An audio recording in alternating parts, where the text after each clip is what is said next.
Bienvenue au podcast Le Sac du Cœur. Mon nom est Didier Orméjus. Comme à l'habitude, je vais être accompagné par Marc-André Chaloux. Mais ensemble, on va parler des Alouettes qui ont disputé leur premier match préparatoire et ils seront de retour en action vendredi soir à Ottawa pour leur deuxième et dernière rencontre préparatoire. On va faire le tour des actualités de la NFL. Il y a des joueurs qui se font arrêter, hein, c'est tout le temps ça à chaque saison mort. Et il se passe d'autres choses également du côté de la NFL. Marc-André va y aller de sa chronique Fantasy Football habituelle. Alors, on a un menu chargé. Sans plus tarder, Guillaume, par la musique.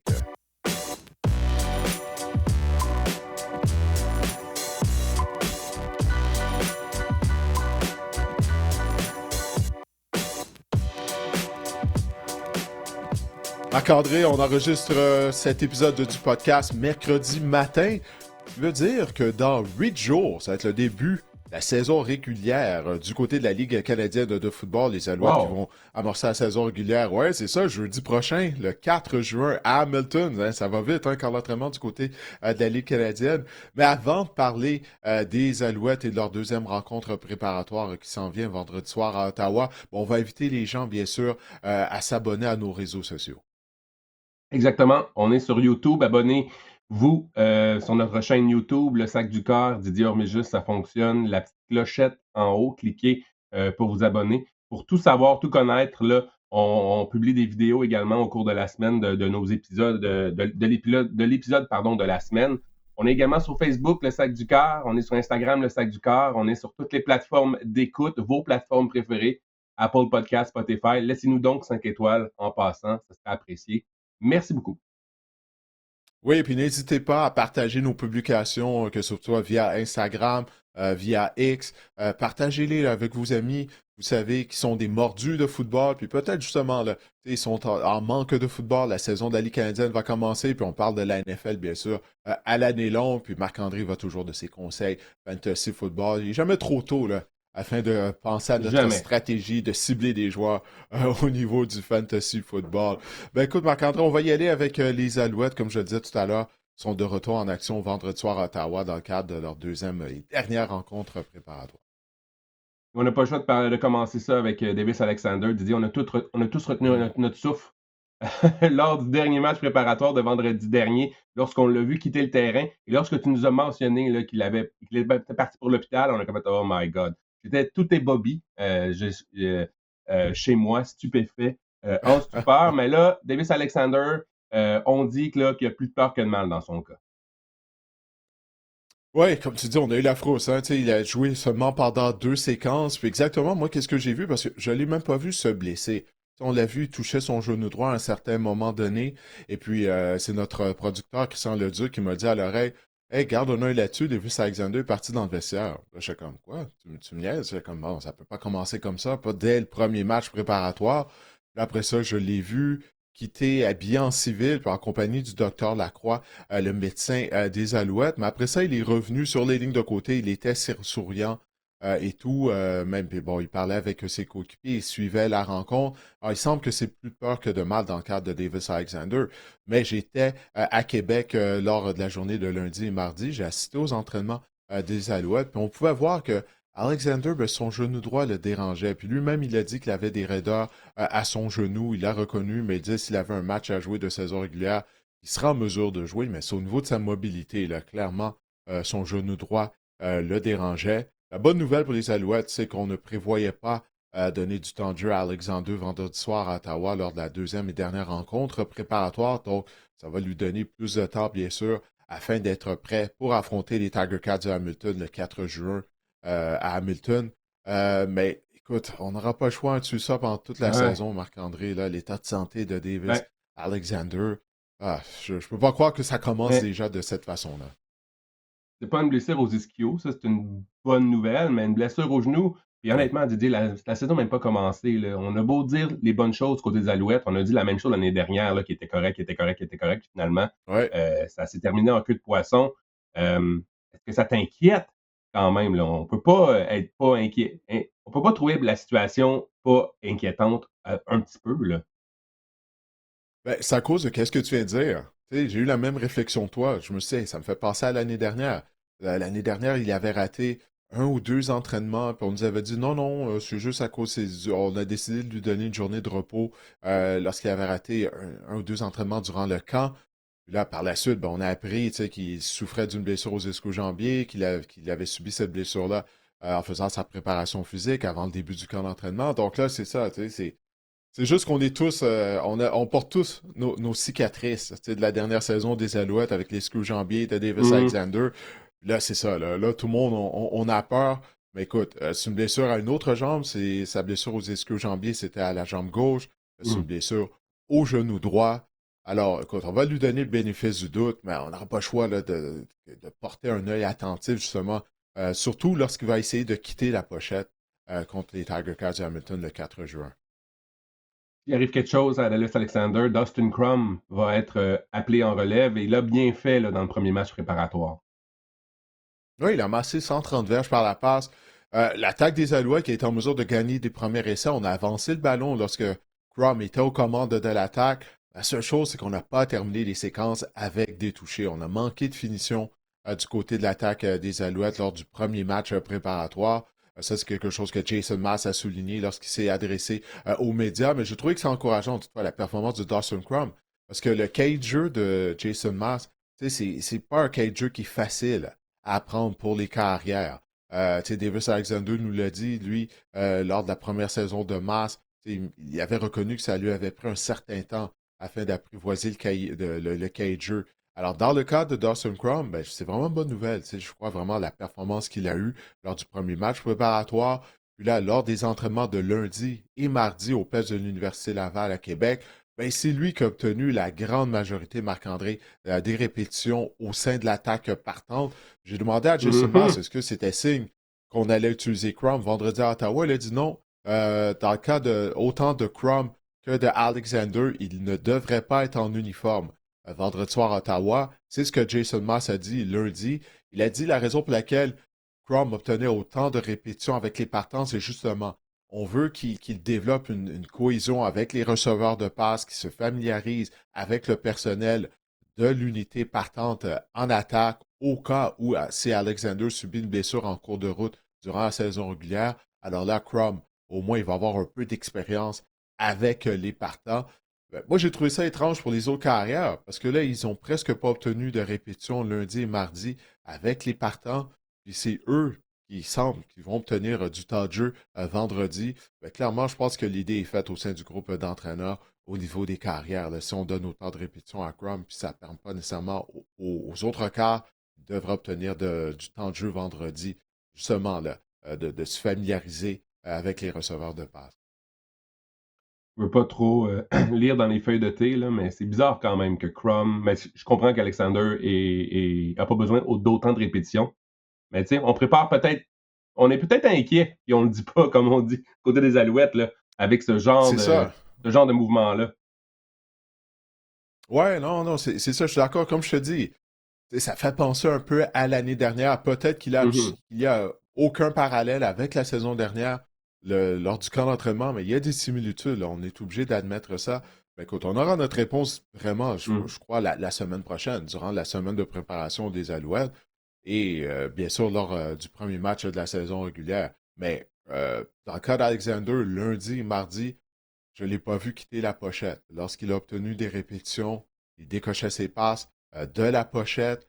Puis lors des échauffements, c'est là qu'on voyait que son genou, il y avait des raideurs. Il n'était pas nécessairement à 100%.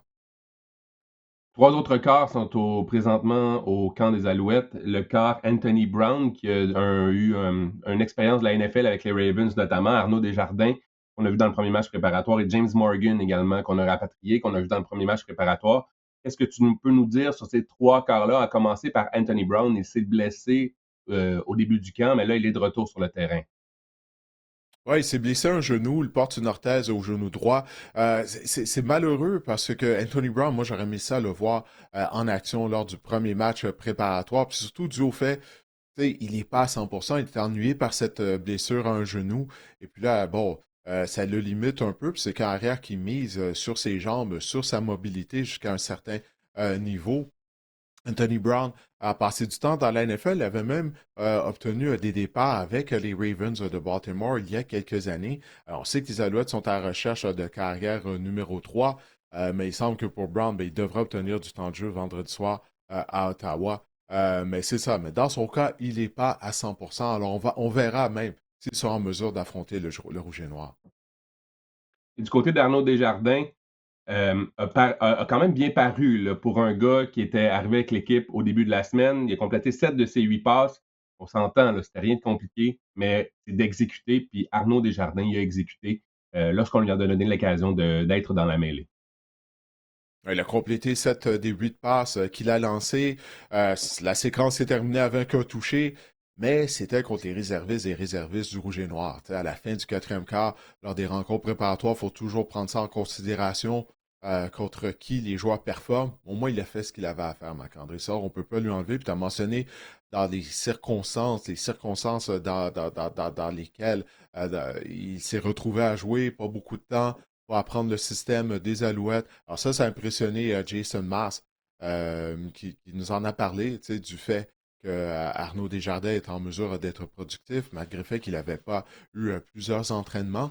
Mais on va voir, tu sais, il devra obtenir plus de temps de jeu vendredi à Ottawa. J'ai demandé à Jason Maas quel allait être le carrière partant. Ça, c'était lundi. Il n'y avait pas de réponse. Il disait, écoute, il est encore tôt. On va voir comment la semaine va se dérouler. Dans le cas de Tony Brown, il faut voir s'il sera en mesure de jouer. Donc, il n'y avait pas de réponse à ce niveau-là. Mais clairement, Desjardins devra obtenir plus de temps de jeu vendredi soir que ça a été le cas la semaine dernière.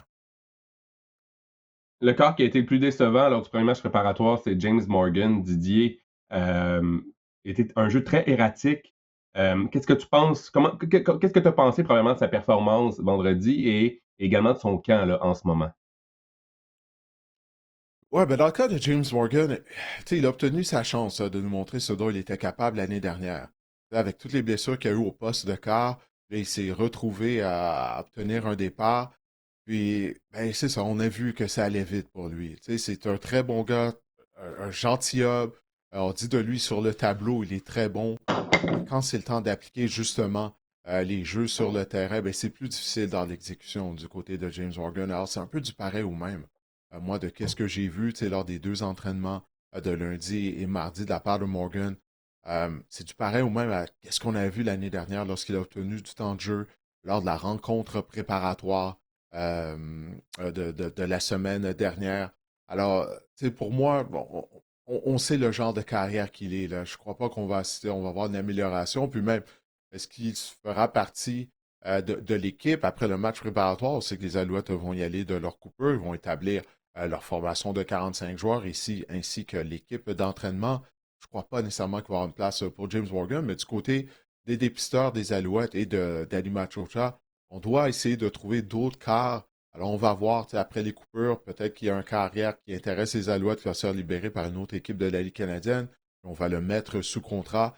Mais je sais que du côté des Alouettes, Dali Machocha en avait parlé avant le début du camp d'entraînement. On voulait trouver un carrière numéro 3 qu'on pourrait développer, comme on a fait avec Davis Alexander. Je suis pas certain que ce carrière-là se retrouve au sein de la formation. En fait, je suis pas mal certain que présentement, on n'a pas notre homme à ce niveau-là du côté de l'organisation montréalaise. Du côté de la défense maintenant, l'unité partante là, lors du premier match préparatoire, c'est quand même fait brasser par les partants du Rouge et Noir. Didier, qu'est-ce qu'on doit surveiller là, pour le prochain match, pour le match retour, le match revanche là, à Ottawa vendredi? Ouais, ouais. Match revanche au mois de mai, déjà. Mais écoute, probablement, ça va être de voir qui va jouer et qui ne jouera pas. Hein. Tu sais, là, c'est le deuxième match préparatoire. Puis les Alouettes, il ne faut pas oublier, ils vont avoir une courte semaine, Marc-André, pour se préparer pour le premier match de la saison à Hamilton. Tu sais, ils vont jouer vendredi à Ottawa et leur saison va commencer jeudi. Donc, on aura une journée de moins en termes de préparation. Puis à travers tout ça, il faut faire les coupures. Tu sais, il faut y avoir beaucoup de personnel à gérer. Donc, ça va aller très vite, là, cette première semaine. Là. Ce premier match va arriver très rapidement pour les gens d'Opération Football et pour les joueurs aussi. Donc, je pense que la majorité des partants, pas la majorité des partants, mais les partants, les joueurs qui sont clés, n'auront pas de temps de jeu vendredi à Ottawa. On va les préparer pour le début de la saison régulière. Alors, je ne m'attends pas à avoir un Jeffrey Canté-Arcou obtenir du temps de jeu nécessairement contre le Rouge et Noir vendredi. La même chose pour Ademi Berglund. Mais tu parles de qu'est-ce qui t'a surveillé? La performance à la défense en deuxième essai. Puis là, bon, ça sera sûrement des réservistes qui vont obtenir du temps de jeu, donc on va devoir prendre ça avec un grain de sel. Ben, pour le premier match à Hamilton, Marc-André, la performance de l'unité Mhm, défensive en deuxième essai a été déficiente la semaine dernière, là, avec les partants sur le terrain. En premier essai, ça a très bien été, toutefois. Là, on a mhm. forcé le Rouge et Noir à faire face à des deuxièmes et longs, qui sont des situations avantageuses pour l'unité défensive des Alouettes. On a permis à Ottawa de convertir les deuxièmes et longs. Alors ça, c'était une facette de jeu où l'unité défensive des Alouettes a excellé l'année dernière, mais là, ça n'a pas été le cas lors du premier match préparatoire. Fait on va garder ça en tête, Marc-André. Est-ce que ça va refaire surface le 4 juin lors du premier match de la saison régulière contre les Tiger Cats? Et j'aimerais t'entendre sur Jonathan Sutherland, Didier, qui a connu, moi j'ai trouvé qu'il a connu un fort match.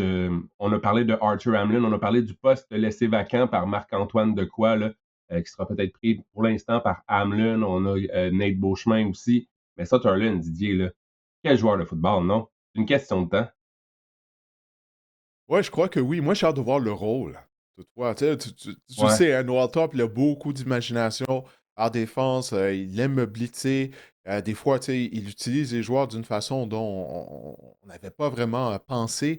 Tu sais, c'est ça, j'ai hâte de voir. Parce que Arthur Hamlin connaît un bon camp d'entraînement.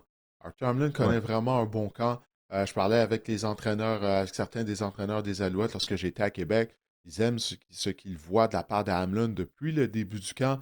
Est-ce que Sunderland va avoir un rôle hybride? Est-ce qu'il va être le couteau suisse du côté de la défense des Alouettes? Oh, je pense qu'on va devoir attendre au 4 juin afin d'avoir une réponse là-dessus. Il va obtenir du temps de jeu. Mais de quelle façon? C'est ça que j'ai hâte de voir là. Tu sais, on en a parlé lors des dernières semaines. Il y a des beaux jouets au niveau de la tertiaire des Alouettes là, pour Noel Thorpe. La question, ça va de voir comment il va déployer ces joueurs-là. Donc, le match revanche des Alouettes à Ottawa, c'est ce vendredi à 19h. On imagine que du côté du Rouge et Noir, Didier, on va envoyer davantage de partants là, devant nos partisans, ça c'est sûr. Donc, il reste à voir maintenant la Oui. formation des Alouettes, qui qu'on va envoyer dans la mêlée, justement parce qu'on aura une semaine courte par la suite. Ce sera intéressant de voir. Mais oui, vendredi 19h, ça va être à RDS, le deuxième match, deuxième et dernier même match préparatoire des Alouettes.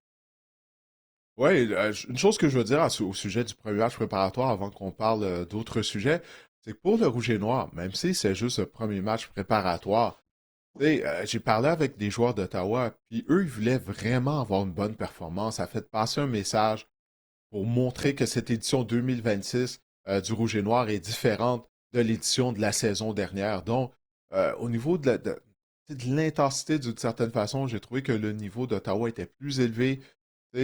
On voulait passer un message, même si c'est juste une rencontre préparatoire. Alors, il y a ça à prendre, à tenir en compte là, sur le premier match préparatoire. Puis, comme tu l'as dit, le match va avoir lieu à Ottawa. Alors, j'imagine du côté du Rouge et Noir, on va vouloir offrir un bon spectacle à nos partisans. Et puis, Drew Brown, carrière partant du Rouge et Noir, n'a pas joué contre Montréal la semaine dernière. C'est Jake Mayer qui avait entamé la rencontre. Alors, j'imagine que Brown va obtenir du temps de jeu vendredi, comme tu l'as dit. Les partants d'Ottawa devraient être en uniforme. Il y en avait quelques-uns. Eugene Lewis a réussi un gros catch contre Lorenzo Burns, notamment. Donc, il y avait quand même Mhm. certains des partants qui ont affronté Montréal la semaine dernière. Et une nouvelle de la Ligue canadienne de football en terminant.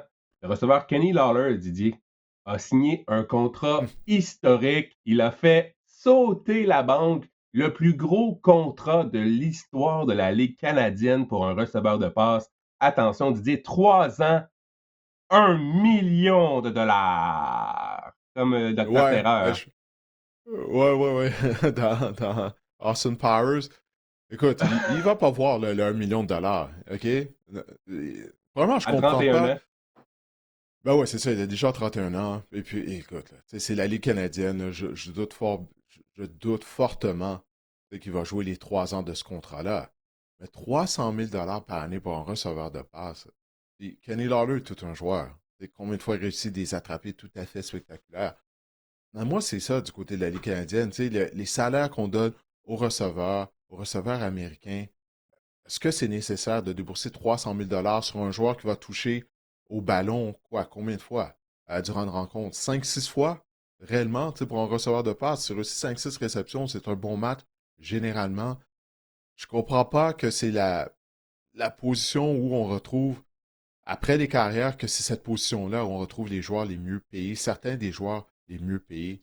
Il me semble qu'il y a quelque chose de déficient là-dedans, tu sais, mais c'est Mais, toute une différence de salaire, bien sûr, comparativement aux ben, joueurs c'est de la ça. NFL, tu sais, 3 ans, 1 million de Pour montrer dollars, la là. disparité, là. C'est deux mondes. Complètement. Ouais, c'est deux mondes complètement différents, on le savait déjà, mais tu sais, au sein de la structure salariale, je sais pas, 300 000 pour un receveur de passe, je trouve que c'est énorme, là, que c'est vraiment beaucoup. Le plafond salarial là, pour la Ligue canadienne, la saison 2026, est à 6,3 millions. Donc, moi, je me questionne, si on donne 300 000 à un receveur de passe, c'est beaucoup là, de pourcentage sur notre plafond déjà qui, pour un seul joueur, tu as quoi? Tu as 53 joueurs encore à signer, à donner des contrats ensuite. Écoute, j'ai hâte de voir la gymnastique contractuelle du côté des Ticats là, au cours des prochaines années, ça c'est sûr. Mais je peux le garantir, il va pas jouer les 3 années de ce contrat-là. Ça, je suis certain de ça. Déjà à l'âge que tu as mentionné, il est déjà au début de la trentaine. Moi, je suis prêt à parier là-dessus, là. D'accord. J'ai rien à Bon, ajouter. parfait. Écoute, Marc-André, rien d'autre à ajouter là-dessus? Bon, ben, c'est excellent. Bon, ben, écoute, Marc-André, je vais inviter les gens à aller sur le site de la société Alzheimer. Je suis co-président du tournoi de golf de la société Alzheimer de Montréal. C'est une cause que j'ai à cœur, puisque ma mère souffrait de cette terrible maladie. Alors, dimanche, le 31 mai, oui, c'est ce dimanche, là, ça s'en vient là, rapidement. Ben, il y aura la marche pour l'Alzheimer dans la région de Montréal. Eh bien, cette marche va avoir lieu au parc Angrignon. Je vous invite encore une fois à y participer. Et si vous n'êtes pas en mesure justement d'y participer, ben, d'aller sur le site de la Société Alzheimer et de faire un don. Puis cet argent-là, ben, ça va aller vraiment pour une bonne cause. Ça va venir en aide aux gens qui souffrent de troubles neurocognitifs, mais également à leurs proches aidants.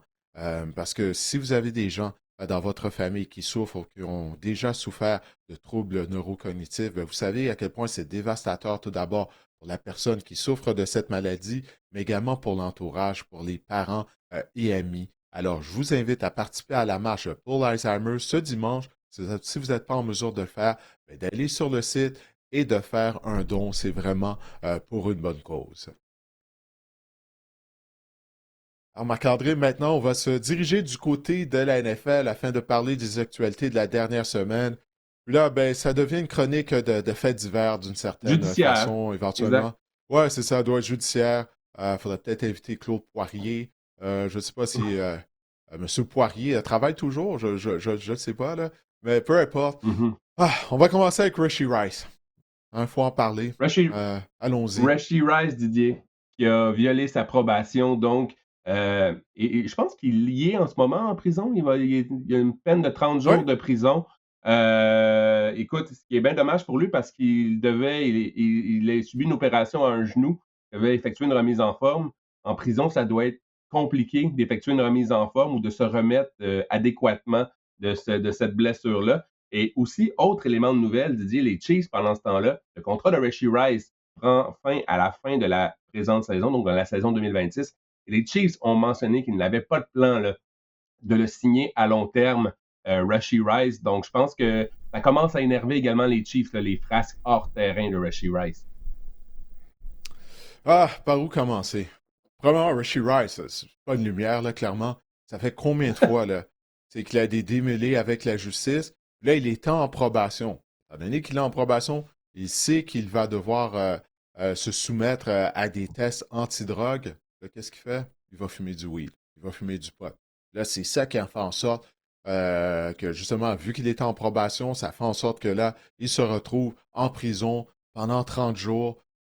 Tout ce qu'il avait à faire, c'est de ne pas fumer. C'était de ne pas fumer durant sa probation. Il savait qu'il allait être testé. C'est juste ça qu'il avait à faire, Marc-André. S'il n'avait pas fumé, il ne serait pas en prison présentement. Là, il se retrouve derrière les barreaux. Il ne peut pas faire sa remise en forme pour cette intervention chirurgicale à un genou qu'il a subi. Donc maintenant, on ne sait même pas s'il va être prêt pour les débuts du camp d'entraînement. Il est le receveur numéro 1 de Patrick Mahomes. Là. Ce n'est plus Travis Kelce. Là. Travis Kelce, ça va être sa dernière saison. Il est rendu au bout du rouleau. On a besoin de Rishi Rice, mais il n'est pas fiable. Il est vraiment pas fiable. Il nous l'a démontré. Là. Il est qui il est à ce stade de sa carrière. Puis là, comme tu viens de dire, il allait écouler la dernière année de son contrat. Donc, il est en position de faire sauter la banque. Donc, ça, le fait qu'il ne pouvait pas résister à la tentation juste de ne pas fumer, probablement, c'est une atteinte à sa liberté, parce que là, il se retrouve en prison, mais il laisse plusieurs millions de dollars, parce qu'il n'y a aucune équipe qui va lui faire confiance afin de lui donner un contrat à long terme. Ça fait trop de problèmes qu'il a. Tu sais. Donc, du côté de l'organisation des Chiefs aussi, Marc-André, on a un historique de prendre des chances sur des joueurs tu sais, qui ont des troubles de Mhm. caractère dans les rangs universitaires. Puis ça finit souvent par refaire surface.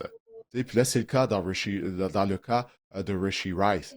Tu sais, donc, c'est ça, il faut se regarder également dans le miroir du côté Kansas City. On prend des paris, ça rapporte, mais des fois, ça vient nous rattraper, puis c'est exactement ça qui arrive dans le cas de Rice. Parlons maintenant de Josh Jacobs. C'est une nouvelle qui a été assez surprenante. Il est sorti tard hier soir, en fin d'après-midi. Josh Jacobs a été arrêté, accusé de violence conjugale, 5 chefs d'accusation. On n'en sait pas plus pour l'instant, mais écoute, ça pourrait être une lourde perte pour les Packers. Josh Jacobs, c'est la pierre angulaire de l'équipe. Ouais, ben, du jeu au sol, de l'attaque terrestre, hein, des Oui, oui, Packers, oui. définitivement, tu sais, avec Jordan Love, bien sûr, au poste de quart. Regarde, on va devoir attendre. George Jacobs, immédiatement, il a dit que l'histoire n'était pas vraie et tout. Il dit qu'il est innocent. Bon, ça, il n'y a pas de surprise là-dessus. Mais on va devoir attendre afin de voir qu'est-ce qui va arriver. Regarde, Stephen Diggs, il y a quelques semaines, il a été acquitté. L'histoire avait été complètement fabriquée. Là, on ne sait pas. On va laisser la justice suivre son cours. Parce que c'est tellement délicat, ces histoires-là. Alors, on va voir qu'est-ce qui va arriver. Mais comme tu l'as dit, pour l'aspect football, ça serait dévastateur là, pour les Packers. Parce que là, le repêchage est passé.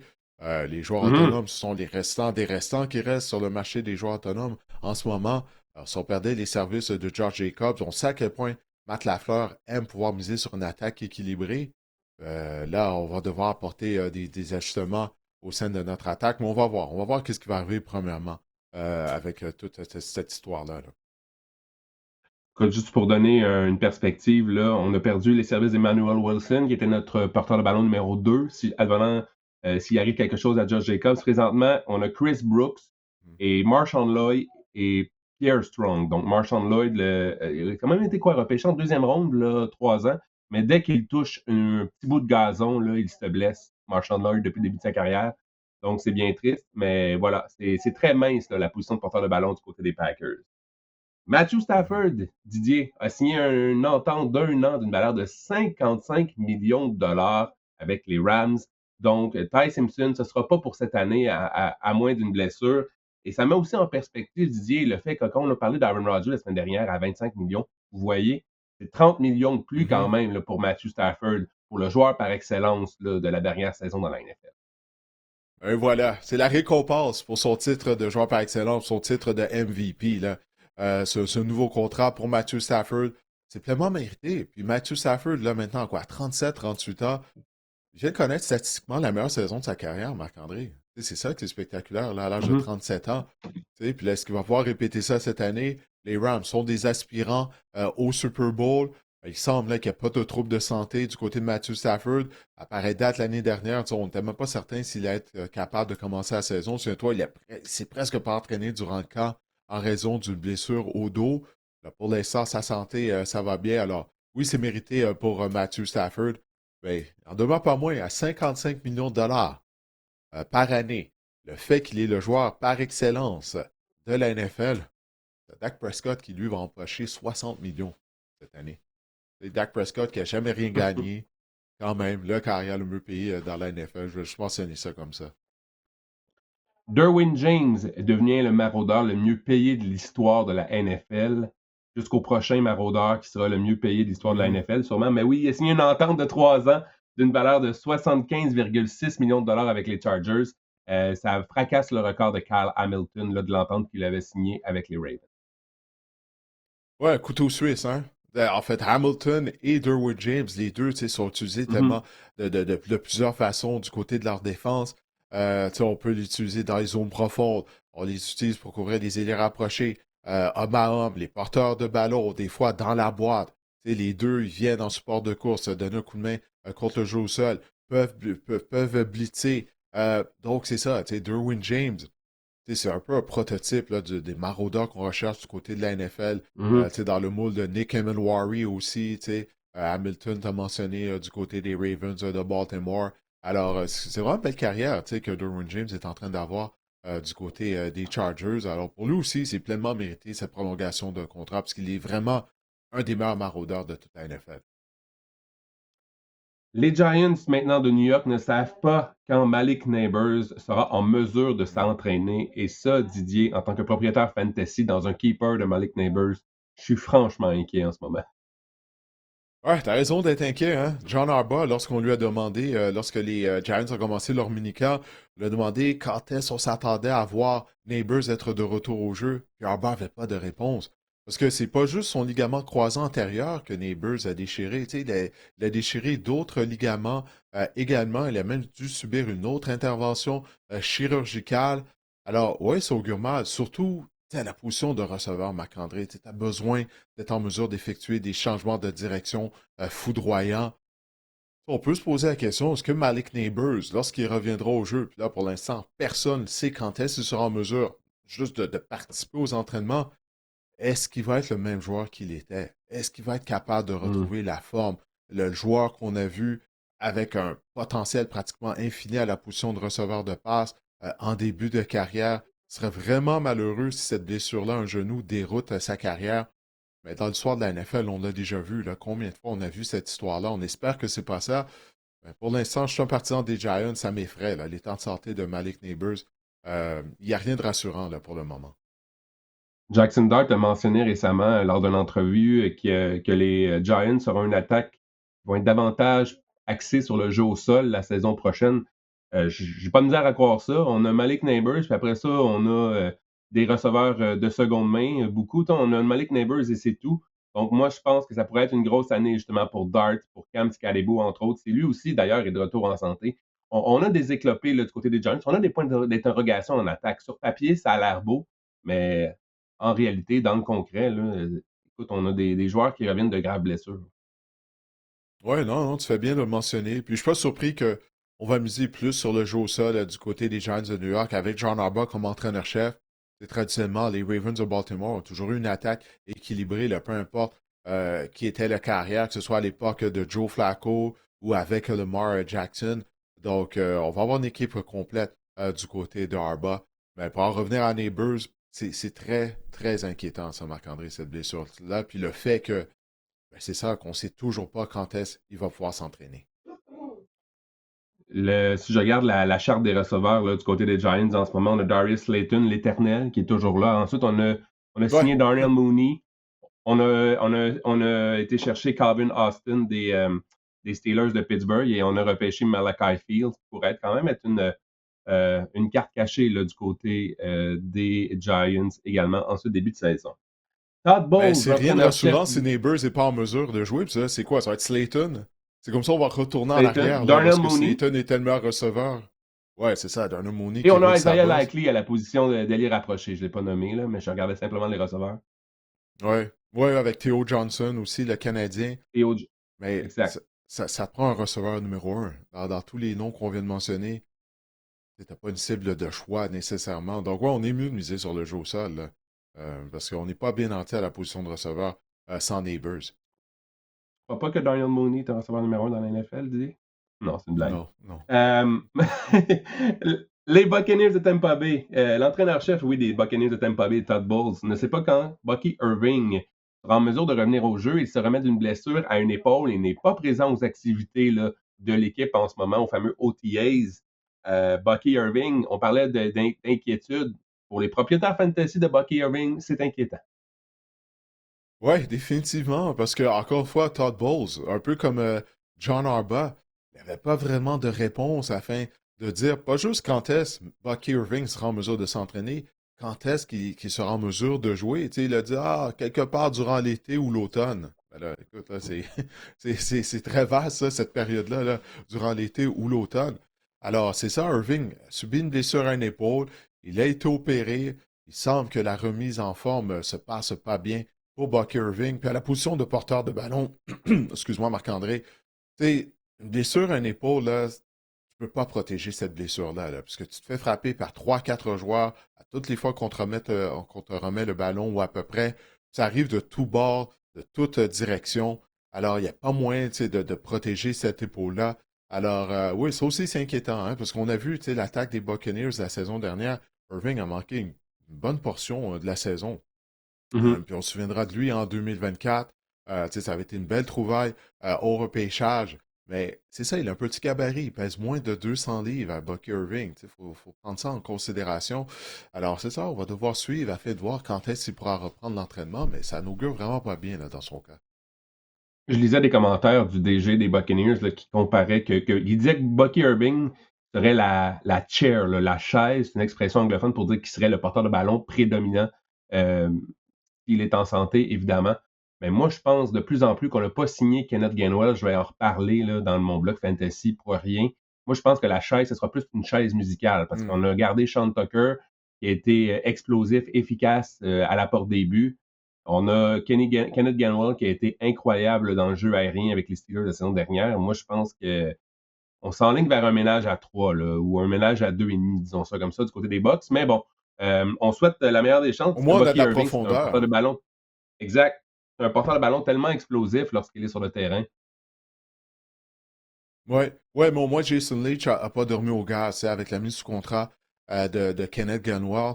Ça fait en sorte que si Irving n'est pas prêt à commencer la saison régulière, mais quand même, là, tu viens de mentionner Gainwell, Mhm. Tucker, on a de la profondeur. Donc, c'est ça, là, tu sais, faut prévoir, faut jouer aux échecs d'une certaine façon, puis c'est ce que Leach a été en mesure de faire.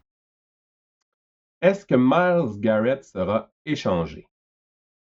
Est-ce- Ouais, ça vaut la peine de parler de ça, Marc-André, parce qu'il n'est pas présent au mini-camp des Browns. C'est pas juste ça, Marc-André, là, en date du 27 mai. Il n'a jamais rencontré le nouvel entraîneur-chef des Browns de Cleveland, le Todd Monken.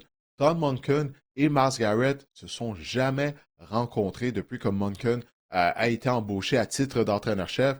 Écoute, c'est juste le meilleur joueur de l'équipe. Un nouvel entraîneur-chef, il n'a pas encore rencontré Myles Garrett face à face, en personne. Et puis Myles Garrett, il a laissé 1 million de dollars. Tu vas me dire, pour Myles Garrett, c'est du petit change, 1 million de dollars. Mais 1 million de dollars, c'est 1 million de dollars.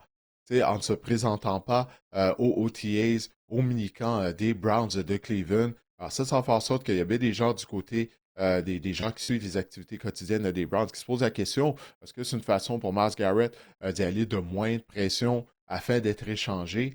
Euh, Écoute, c'est un autre dossier qu'on va devoir suivre du côté de Garrett. Depuis le début de sa carrière, ben, il n'a rien gagné. Hein? Oui, il a établi le record pour le plus grand nombre de sacs du quart en une saison la saison dernière. Mais là, il est rendu à un stade de sa carrière où il a empoché une fortune. Il aimerait participer aux éliminatoires, avoir la chance de jouer pour une équipe qui aspire au Super Bowl. Alors, tu sais, on va devoir surveiller ça parce que tu vas avoir un nouvel entraîneur-chef, également un nouveau coordonnateur en défense. On sait que Jim Schwartz a quitté l'organisation. Puis là, tu n'as pas ton meilleur joueur qui est présent. Tu sais, ça commence pas bien. C'est juste ça que je vais dire là. Pour Tom Monken, comme entraîneur-chef des Browns de Cleveland, sans la présence de Myles Garrett. Garrett n'a pas besoin d'être là pour se préparer pour la saison. Il est capable de le faire lui-même tout seul, tu sais, en termes de sa préparation physique. Mais on essaie d'avoir le début d'une nouvelle ère à Cleveland. Là, notre joueur vedette n'est pas là. C'est pas le meilleur début là, pour cette nouvelle ère.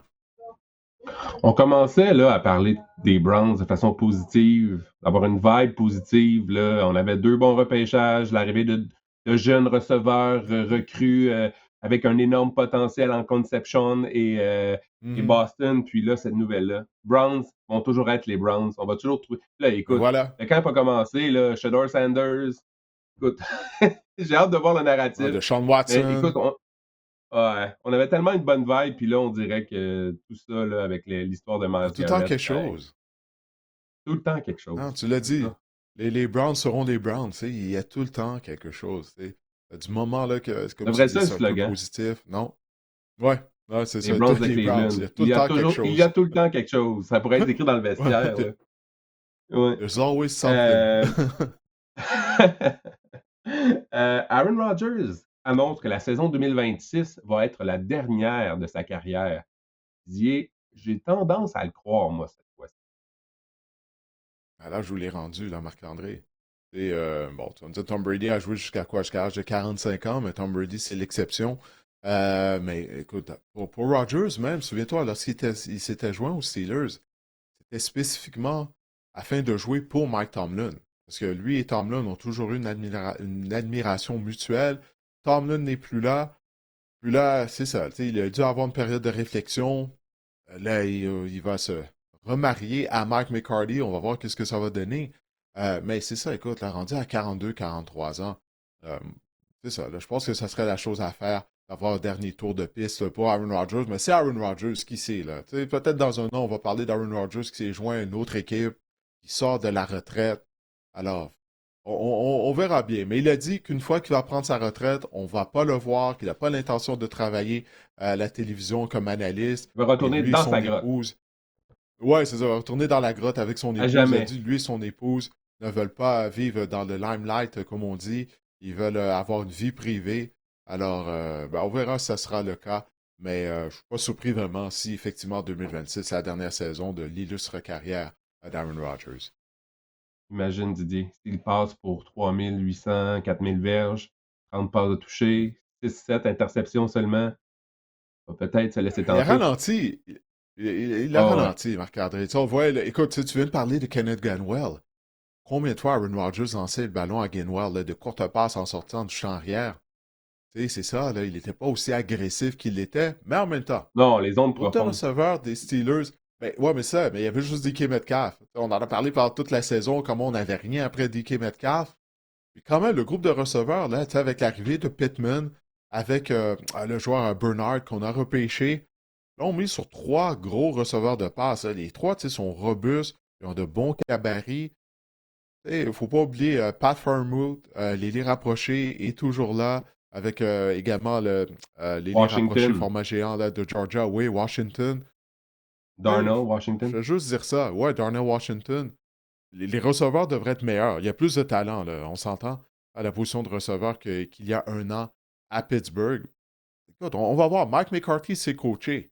Tu sais, souviens-toi de l'amélioration qu'on a vue de la tête des Cowboys quand McCarthy s'est joint à Dallas. Dak Prescott a connu de ses meilleures saisons en termes de statistiques.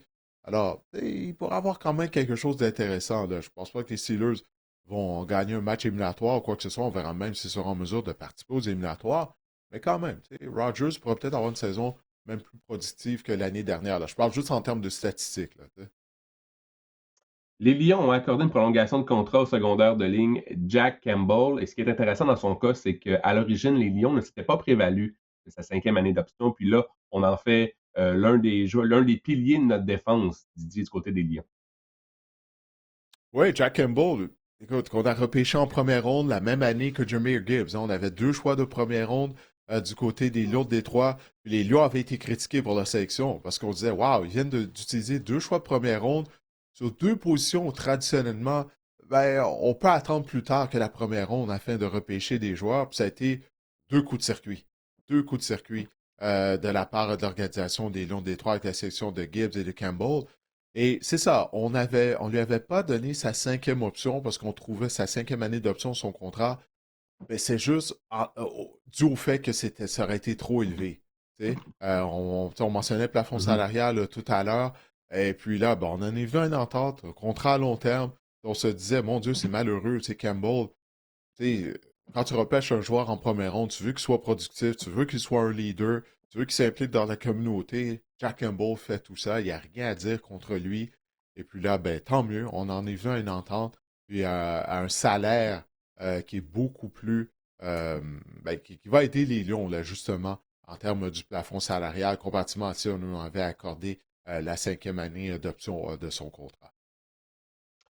Ça complète le tour d'horizon des actualités dans la NFL, Didier. On va passer maintenant à un autre segment. Les joueurs de deuxième année à surveiller, c'est un tableau ou un top 10. C'est quoi, il y en a 10? Un top 10 que tu as Il y en a évidemment, tu t'es huit. inspiré de Ouais, ouais. 8, top 8 que tu t'es inspiré d'ESPN, évidemment. On n'a pas inventé ça, mais ESPN a fait un top 8 des noms des joueurs de deuxième année à surveiller. Puis j'aimerais vraiment avoir ton opinion là-dessus, à commencer par Travis Hunter, le receveur de passe Mhm. slash demi-défensif, demi de coin des Jaguars, qui sera un demi de coin là, pour la prochaine saison du côté des Jags. Ouais, c'est ça qu'on nous avait dit plus tôt au cours de la saison morte. Mais là, il y a quelques semaines, Liam Cohen, l'entraîneur-chef des Jaguars, disait non, non, on va l'utiliser quand même comme receveur de passe. Là, il semble que c'est pas clair. Là. C'est quoi le plan? Puis, avant même que les Jaguars repêchent Travis Hunter, on disait l'équipe qui va le repêcher, elle va devoir avoir un plan précis pour Travis Hunter, comment l'utiliser.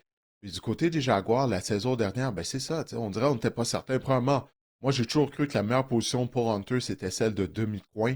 Moi, je n'étais pas d'accord avec l'idée d'en faire un receveur de passe tout d'abord et puis de le faire jouer à la position de demi-coin à temps partiel. Ça marche pas, ça. C'est beaucoup plus facile de jouer à la position de receveur à temps partiel que celle de demi-coin. Puis en termes de préparation durant la semaine, Marc-André, où il va-t-il passer le plus de temps? Dans la salle Mhm. des receveurs ou dans la salle des demi-coins? Mais en plus de ça, quand tu regardes les joueurs qui ont en mesure de jouer aux deux positions, là, durant les 25, 30, 35 dernières années du côté de la NFL, bon, ça commence avec Deion Sanders. OK? Prime time, c'est un phénomène, c'est un spécimen physique. Tu sais, Deion a été capable de jouer dans la NFL et dans les ligues majeures de baseball. Tu sais. Puis il était un sacré bon joueur de baseball aussi, puis il jouait juste au baseball à temps partiel, c'est ça qui est fou, là. Tu sais, il avait joué au baseball à temps plein. Tu sais, il aurait été vraiment tout un joueur. Mais le point que je veux faire, est-ce que Travis Hunter est un aussi bon athlète que Deion, Marc-André? Moi, j'aurais tendance à dire que non. Tu dois vraiment être un athlète spécial pour être capable de jouer à deux positions dans la NFL. Puis Travis Hunter, c'est tout un athlète, mais il n'est pas de ce calibre-là. Bo Jackson, tout comme Deion, jouait au baseball pour les Royals, jouait à la position de demi à l'attaque avec les Raiders à l'époque. Est-ce que Travis Hunter est au même niveau en termes de qualité athlétique qu'un Bo Jackson? La réponse est non. Puis encore une fois, c'est un athlète exceptionnel, Travis Hunter, mais là, on parle possiblement des meilleurs athlètes dans toute l'histoire de la NFL. Donc, c'est ça, il n'est pas à ce niveau-là. Alors, moi, c'est ça, on va surveiller ça, à la position de demi-coin. Puis, est-ce qu'on va le laisser se concentrer réellement sur une position uniquement? Il faut commencer par ça, là. Puis après ça, s'il maîtrise cette position-là au niveau de la NFL, là, on pourra penser à l'utiliser en tant que receveur de passe. Mais du côté des Jaguars, faut l'aider, Travis Hunter, parce qu'on a beaucoup donné. Tu sais, souviens-toi, afin de grimper au classement du repêchage pour sélectionner Travis Hunter. C'est la raison pour laquelle on n'avait pas de choix au repêchage, lors du repêchage au mois d'avril dernier. Alors, il faut donner une chance à Hunter. Laissez-le se concentrer sur la position de demi-coin. En tout cas, moi, c'est ce que je vais surveiller lors de sa deuxième année. Il prend quand même la même trajectoire. Là. Depuis tantôt que tu parles, je t'écoute pas parce que je cherchais le nom du demi de coin là, qui jouait les deux Merci. positions à l'université. Puis je ne trouve pas, j'ai Bailey en tête, mais c'est pas ça. Là. Ben, C'est un Chambelly, gars ouais, qui non, mais jouait. Chambelly jouait en Ah, attaque c'est aussi. Bailey, Il c'est jouait ça? comme demi-coin à Georgia, ouais, il jouait comme Ouais, demi-coin je à pense que c'est Georgia. lui. OK. Et on l'utilisait à l'occasion J'aurais pu comme t'écouter, receveur. Oui, finalement. oui, Chambelly. Ouais, ouais, ben ouais, c'est ça, mais bon. Qu'est-ce que tu veux, je suis un peu blessé, mais bon, c'est ça, tu Non, choisis de non, pas non. m'écouter. Ah, c'est bel et bien Chambelly. Il y a OK. Eric Weddle, je sais pas, est-ce que tu te souviens d'Eric Weddle, Ouais, l'ancien avec les maraudeur? Dolphins. Il avait joué avec. Où est-ce qu'il avait joué Weddle? Il avait joué avec les Ravens. Est-ce qu'il avait joué avec les Dolphins? C'est Ça pas se peut, mal je me sûr souviens avec les pas. Dolphins, moi. Je sais qu'il avait joué avec les Ravens, il avait joué avec les Chargers. Je pense que c'est les Chargers qui l'avaient Ouais. repêché, il me semble. Mais pendant que tu fais tes recherches, Waddle, lui, c'est un produit de l'Université de Utah. Puis il jouait partout à Utah. Écoute, on l'utilisait, tu sais, pour son carrière sur les formations Wildcat. À l'occasion, il lançait des passes. Comme porteur de ballon, comme receveur de passes, retournait les bottées, jouait comme demi-coin, comme maraudeur. Il n'y a rien sur un terrain de football qu'Eric Waddle ne pouvait pas faire au niveau universitaire. Tu sais, puis dans la 9 saisons. NFL, ben, il a joué une position. 9 saisons, Waddle. Est-ce qu'il a joué pour les Dolphins? Avec les 9 saisons avec les Chargers, 3 avec les Ravens, 2 avec les Rams. OK. J'étais dans le champ. Ah, OK, OK. Ouais, puis il a gagné le Super Bowl. Il était sorti de la retraite avec les Rams, puis il avait gagné le Super Bowl avec Los Angeles. Donc, ça avait valu la peine pour lui de sortir de la retraite. Mais c'est ça. Mais dans la NFL, il a joué une position, celle de maraudeur. Tu sais, donc, si tu veux simplifier la tâche pour Travis Hunter, faut lui permettre au moins d'apprendre une position. Et moi, je continue de croire que sa meilleure position, c'est celle de demi-coin. Alors, c'est ça. On va surveiller ça pour sa deuxième saison. Tu crois pas qu'on tu crois pas que les Jags auront un package, là, auront des jeux spécifiques pour Travis Hunter en attaque? Ça pourrait être une option. Je- Regarde, j'en ai aucune idée. Tu sais, c'est contradictoire que ce qu'on nous a dit durant la saison morte du côté des Jaguars. Tu sais, comme je le disais tout à l'heure, on a commencé en nous disant qu'il allait juste jouer à la position de demi-coin. Après ça, Liam Cohen s'est ravisé. Mais regarde, avant de penser lui donner des packages, on peut-tu en faire un bon joueur à une position d'abord et avant tout? Mhm. Tu sais, c'est sa deuxième année, là, Marc-André, là. Tu sais, le temps passe rapidement, là. Tu sais, donc, c'est ça. Moi c'est ça que je veux le voir. Je préférais d'abord qu'on se concentre sur une position avant de commencer à lui donner des packages ici et là, en attaque. Évidemment, Ashton Genty des Raiders de Las Vegas va être à surveiller. Il a connu une première saison difficile. Est-ce que c'est tout de sa faute? Peut-être pas. Comme en témoigne là, ces statistiques-là, Didier Genty, 53,4% de ses courses ont été pour aucun gain ou pour une perte la saison dernière. C'était bon pour le deuxième Hmm. plus haut total dans la NFL, derrière Quinshon Judkins. Euh, on a beaucoup d'attentes envers Ashton Genty qu'on a repêché en première ronde, tôt en première ronde, et je pense qu'il pourrait connaître là, une belle saison, une deuxième saison là, vraiment plus efficace que la première. Bon, on a essayé d'améliorer la ligne à l'attaque. Tu as mentionné le nom de Jodkins. Lui aussi jouait derrière une très mauvaise ligne à l'attaque à Cleveland. Combien de fois on remettait le ballon à Genty l'année dernière? Immédiatement, il y avait un joueur là, devant lui. C'est arrivé combien de fois, là, tu sais? Donc, c'est comme tu as dit, c'était pas nécessairement de sa faute ce qui s'est produit l'année. En fait, c'était pas de sa faute ce qui s'est produit à Vegas l'année dernière. Donc, on a amélioré la ligne à l'attaque. Et puis, Kubiak a mentionné, tu sais, justement, là, qui voulait s'appuyer sur Ashon Genty du côté de l'attaque avec un jeune carrière. Tu sais, si Mendoza est en mesure de battre euh, Kirk Cousins, ou même avec Cousins, tu sais, tu vas pas demander à Cousins de tenter une quarantaine de passes. C'est lui qui commence l'année à titre de carrière. Il faut avoir une attaque plus équilibrée du côté des Raiders. Puis on va courir avec le ballon. La famille Kubiak, elle aime courir avec le ballon. Généralement, elle aime avoir des attaques équilibrées. Euh, alors, c'est la raison pour laquelle on a repêché un autre porteur de ballon hein, du côté des Raiders. Mhm. Alors ça nous signale qu'on veut courir avec le ballon. Donc, Genty, il devrait se retrouver dans une situation beaucoup plus favorable que la situation dans laquelle il a atterri l'année dernière lorsque les Raiders l'avaient repêché en première ronde. Emeka Abuka, maintenant, le receveur des Buccaneers de Tampa Bay, receveur numéro 1, en tout cas, potentiellement des Buccaneers de Tampa Bay. Emeka Abuka, Didier, avait connu un début de saison, un début de carrière même, fulgurant dans la NFL, 5 touchés à ses 5 premiers matchs. Puis là, je regardais ces matchs-là, lors de la semaine numéro 4, 101 verges. Lors de la semaine numéro 5, 163 verges de réception. Et par la suite, la descente aux Ouais. enfers. On avait commencé à coller sa statue à Kenton, puis il a connu une fin de saison difficile, Didier. À quoi on peut s'attendre d'Emeka Egbuka lors de la prochaine saison? Ouais, il s'était blessé en cours de route. C'est l'attaque des Bucks au complet en deuxième moitié de saison qui en a arraché. Et c'est ça, là, Mhm. l'attaque fonctionnait bien au début, puis là, après ça, on a mal terminé la saison régulière du côté des Buccaneers. Euh, Lorsqu'on a repêché Buka, il y avait des gens qui disaient pourquoi on repêche un receveur de passe? On met sur Chris Godwin, Mike Evans. Là, tu vois comment ça change vite, là, les choses dans la NFL. C'est pour ça que je dis que le temps presse déjà dans le cas, euh, dans le cas de Travis Hunter. Tu sais, ça va vite dans la NFL, Marc-André, là. Donc, Eboka, maintenant, un an plus tard, ben, tu l'as dit, possiblement le receveur numéro un des Bucks. Parce que Godwin, là, il nous démontre qu'il a de la difficulté à rester en santé à ce stade-ci de sa carrière.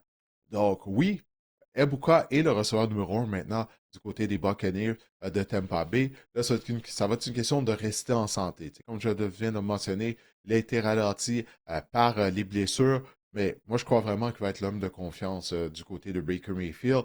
Alors, pour Ebuka, en termes de fantasy football, j'imagine là, qu'il va avoir une grande valeur tu sais, au niveau du fantasy football. Mais ouais, écoute, ça a été tout un début de carrière pour lui. J'ai hâte de voir l'an 2 du côté de Meka Ebuka. S'il peut rester en santé, pour moi, clairement, il va être productif. C'est une année de vérité hein, pour les Buccaneers, Marc-André. Souviens-toi, Mhm. quand ils ont raté les éliminatoires, là, Todd Bowles s'est retrouvé sur un siège éjectable. On a décidé de le ramener. Mais Bowles est allé d'un ménage au niveau de son groupe d'entraîneurs. Donc, si ça ne fonctionne pas, c'est certain que Bowles va écoper, mais pas juste ça, c'est une année de vérité, même pour Baker Mayfield, d'une certaine façon. Pourquoi j'ai une année de vérité? Gars, Mayfield nous a démontré qu'il a une carrière solide, carrière numéro un, mais c'est sa dernière année de contrat. Donc, s'il veut obtenir une prolongation de contrat, ben, il va devoir mieux jouer qu'il ne l'a fait en deuxième moitié de saison l'année dernière. Donc, il y a quand même de la pression là, du côté des Buccaneers de Tampa Bay. Là. Il va en avoir, puis ça va être dès la première semaine d'activité. L'inertie de l'attaque en fin de saison ou en deuxième moitié de saison avait coûté le poste d'ailleurs au coordinateur offensif, le Josh Ouais. Grizzard. On a vu vraiment, c'était le jour et la nuit avec l'attaque de Liam Cohen là, l'année précédente. Et même si on remonte à Dave Canales également, là, lorsqu'il était coordinateur à l'attaque des Buccaneers de Tampa Bay. Oui, mais tu as parlé d'Abuka. Les autres receveurs, là, Jalen McMillan aussi, toujours dans le portrait, s'était blessé la saison dernière, était revenu en fin de saison, avait démontré, bon, écoute, on a toujours Chris Godwin, on a McMillan. Il y a la recrue également, là, Ted Hurst, qui fait des vagues au camp des Buccaneers, qui pourrait être une belle carte cachée au niveau fantasy, là, loin, loin, loin, loin dans vos repêchages à suivre. Mais oui, Egbuka, je suis d'accord, receveur numéro un.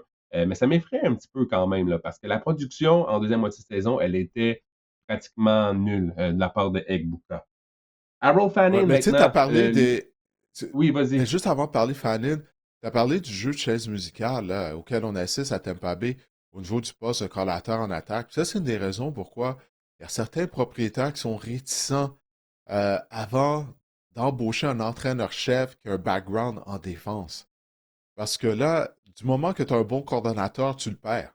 D'être un bon jeune Mhm. coordonnateur en attaque, je parle, ben là, tu le perds. Tu as parlé de Canales, Liam Cohen, ils sont devenus des entraîneurs-chefs. Puis là, pauvre Todd Bowles, ça, tous les ans, là, il faut qu'il recommence avec un nouveau coordonnateur. Il est en mesure d'en dénicher deux bons avec Canales et Cohen. L'année dernière, ça n'a pas bien été. Là, c'est un quatrième coordonnateur, encore une fois. C'est ça qui n'est pas facile là, pour Todd Bowles. Hein. C'est pas une situation évidente. Là, c'est une année de vérité en plus. Puis souvent, ces coordonnateurs offensifs-là, c'est juste pour un an. Les Eagles, c'est un peu la même chose. Hein. On avait. Est-ce qu'on a perdu les services c'est quoi? C'était Shane Steichen. Euh, Ouais, ouais, c'est ça, c'était Steichen, Shane ouais, Steichen. ouais. On avait une saison difficile par la suite. Là, on a embauché Kellen Moore, s'est trouvé un poste d'entraîneur-chef. L'année dernière, avec Petullo, ça n'a pas marché. Donc là, on a Sean Mannion. Et tu sais, Sean Mannion, s'il connaît du succès avec l'attaque des Eagles, je ne suis pas surpris qu'il va être un des candidats privilégiés là, pour un poste d'entraîneur-chef déjà Ouais. la saison prochaine. Donc, c'est vraiment une roue Mais qui tourne. Oui, non, j'allais dire, ce que je comprends pas avec ton club, les Eagles, c'est que Nick Sirianni, mon lui, son club. background est en attaque. Fait que, non, non, mais il fait quoi, Nick Sirianni, sérieusement, Marc-André? Il fait quoi, tu sais? Puis je posais la question l'année dernière, quand ça allait mal du côté de l'attaque, qu'on parlait de Kevin Petullo et tout, mais je me disais, OK, mais Nick Sirianni, à un moment donné, c'est à lui, là, prendre le taureau par les cornes. Tu sais, puis Mhm. il l'a pas vraiment fait. Du moins, bon, on n'est pas dans les réunions et tout, mais Nick Sirianni, il a background en attaque. Donc, tu sais, c'est ça que je comprends pas du côté des Eagles. Oui, un gros roulement au poste de coordonnateur, mais ton entraîneur-chef, tu sais, il devrait être en mesure de combler à la perte de ces coordonnateurs-là. Puis c'est pas le cas, du moins, c'est pas ça qu'on voit. En tout cas, c'est bizarre à Philly, qu'est-ce qui se passe là.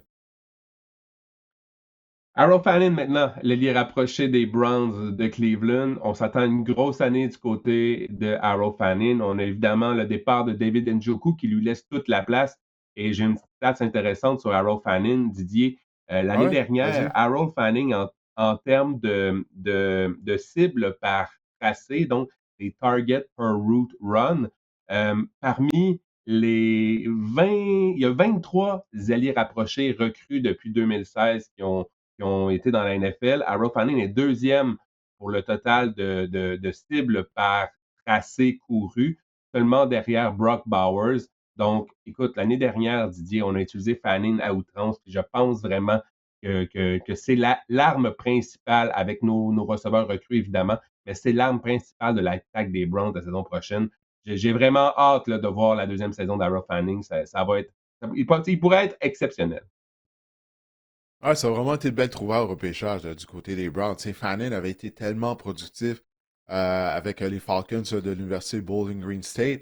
Là, on se disait, bon, OK, en raison de son petit gabarit pour un ailier rapproché, est-ce qu'il va être capable d'être productif du côté de la NFL? Puis en plus de ça, bon, il venait de la conférence du MAC, du Mid-American Conference. C'est pas le Big Ten, c'est pas le SEC. Mais là, écoute, il nous a démontré là, que peu importe où il joue, Harold Fannin, il est productif. Là. Peu importe le niveau de compétition, lui, il trouve une façon, justement, de faire des jeux. Alors oui, c'en a un autre, là, tu sais, ça va être intéressant de voir qu'est-ce qu'il va faire lors de sa deuxième année dans la NFL, parce qu'en plus, on dit souvent, mis à part la position de carrière, la plus grande amélioration qu'on voit des joueurs, c'est de leur première à leur deuxième année. Tu sais, c'est une des raisons pour laquelle je choisis ce thème-là, pour qu'on en discute ensemble, toi et moi. Puis dans le cas de Fannin, ben, il a été tellement productif, ça a été une belle surprise l'année dernière. Mais encore une fois, à la position de carrière, tu sais, si Ah, c'est c'est de Sean sûr. Watson qui est carrière partant, Marc-André, est-ce que lui, il va avoir de la chimie avec Fannin? Tu sais, comme Shedder en a eu avec lui. Tu sais, il y a ça aussi. Donc, ça en vient toujours à ça d'une certaine façon, là, du côté de l'organisation des Browns. Et la ligne à attaque qu'on a complètement remodelée, ben, est-ce qu'elle va tenir le coup? Tu sais, on a utilisé le choix de première ronde en Spencer Fano. Mais est-ce qu'il va être en mesure de s'ajuster, de faire la transition, tu sais, des rangs universitaires à la NFL? Donc, il y a beaucoup de points d'interrogation autour de Fannin. Fannin nous a démontré qu'il est un bon joueur, c'est un joueur de talent, mais c'est dans l'environnement dans lequel il se retrouve. En plus de ça, Cleveland, l'a dit tout à l'heure, les Browns sont les Browns. Alors peut-être que ça pourrait lui nuire. Il y a toujours quelque chose qui se passe. C'est ça le slogan qu'on avait trouvé? Ouais, ouais, genre comme ça, il y a toujours quelque chose. Il y a toujours quelque chose qui se passe. Mais dans l'attaque de Tom Monken, on sait qu'il favorise les ailiers rapprochés. On l'a vu à Ouais. Baltimore. Tu sais, avec Mhm. Likely, avec Mark Andrews. Andrews. Alors, tu sais, ça, il y a ça qui joue en faveur de Fannin. Il n'y avait pas à Georgia, il n'y avait pas un certain Brock Bowers aussi lorsqu'il était à Georgia? Est-ce que je Oui, me mélange c'est d'année? vrai, tu fais bien. Ah, Et good job, oui, de remonter dans le temps. Même là, à l'époque où Monken était coordinateur des Bulldogs, ouais, non, t'as raison. Donc, il nous a démontré, Monken, que lorsqu'il est coordinateur, il est en mesure de mettre en vedette la position d'ailier rapproché. Alors là, est-ce qu'il pourra le faire avec Fannin? Ben, on va voir ça, mais c'est ça. L'environnement, c'est pas comme à Georgia. Hein? Et à Georgia, c'est tous des joueurs 5 étoiles, des joueurs talentueux. Euh, à Baltimore, il y avait Lamar Jackson, un des meilleures carrières de la NFL. À Cleveland, c'est une situation beaucoup plus différente pour Todd Monken et Fannin. je me dis que dans le pire des cas, pour Fannin, ce sera la même situation que l'année dernière, puis il avait été productif.